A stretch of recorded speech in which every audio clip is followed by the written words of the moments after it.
Hi hello అందరికీ నమస్కారం. Welcome to our channel. నేను ఆదిత్య. హైదరాబాద్లో అక్రమ నిర్మాణాల యజమానులకు హైడ్రా హడలు పుట్టిస్తోంది. నగరంలో చెరువులు ఆక్రమించి కట్టిన భారీ భవనాలు, ఇతర నిర్మాణాలను వరుసగా కూల్చివేస్తోంది.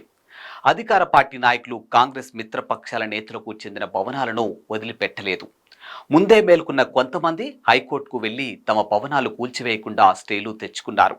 ఇలాంటి పరిస్థితుల్లో ఎప్పటి నుంచో వివాదాల్లో ఉన్న ఎన్ కన్వెన్షన్ సెంటర్ విషయంలో నాగార్జున ఉదాసీనంగా వ్యవహరించినట్లు కనిపిస్తోంది. 10 ఏళ్ల క్రితం కేసీఆర్ అధికారంలోకి వచ్చిన కొత్తలో ఎన్ కన్వెన్షన్ సెంటర్ని టార్గెట్ చేశారు. ఇక చెరువు భూమి ఆక్రమించి ఈ ఫంక్షన్ హాల్ కట్టారని తేల్చిన అప్పటి బీఆర్ఎస్ ప్రభుత్వం ఎన్ కన్వెన్షన్ సెంటర్లో కొంత భాగం కూల్చివేసింది. అయితే తనకున్న పరిచయాలు, పలుకుబడిని ఉపయోగించడంతో పాటు హైకోర్టుకు వెళ్లి స్టే తెచ్చుకోవడం ద్వారా 2014లో తన కన్వెన్షన్ సెంటర్ కాపాడుకోగలిగారు. తెలంగాణలో ప్రభుత్వం మారిన తర్వాత చెరువులు, భూముల్లో అక్రమణాల కోసమే ప్రత్యేక సంస్థను నియమించిన నాగార్జున వెంటనే అప్రమత్తం కాలేదని అర్థమవుతుంది. గత అనుభవాలను దృష్టిలో పెట్టుకుని ముందే హైకోర్టుకు వెళ్లి స్టే తెచ్చుకోవడమో లేక ప్రభుత్వ పెద్దలతో తనకున్న పరిచయాలు వాడుకోవడమో చెయ్యాలి. ఈ విషయంలో రకరకాల వార్తలు చక్కర్లు కొడుతున్నాయి. చెరువు భూమి ఆక్రమణ అంశంపై గతంలోనే హైకోర్టు స్టే ఇవ్వడంతో నాగార్జున ధీమాగా ఉన్నారని తెలుస్తుంది.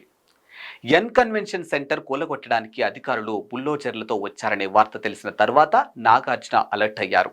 హైకోర్టు వెళ్లి మరోసారి స్టే తెచ్చుకునేలోగానే కూల్చివేతలు పూర్తయ్యాయి. వాస్తవానికి ఎన్ కన్వెన్షన్ సెంటర్లోని అన్ని శాశ్వత కట్టడాలు కాదు, కొంత ఏరియాలో మాత్రమే పక్కా బిల్డింగులు నిర్మించారు.